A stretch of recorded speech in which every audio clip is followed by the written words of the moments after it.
Afsona Marcelo bunaqasi kamdan kam keladi do'stlar.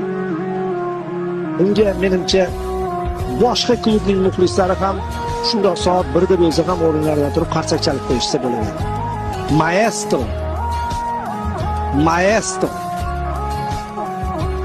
futbol faoliyatini yakunladi va tabiiyki kim bilan xayrlashib ketish kerak? Santiago Bernabeu bilan xayrlashib ketish kerak. O'g'li ham o'ynaydi. Ikki maestro. O'yindan oldin boshqacha bir tadbir amalga oshirishdi. Bu ta'sir qiladi baribir futbolchilarga. Real Madrid muxlislari har kim ketdi, endi ketadigan joyiga hozir mana bu kadrlar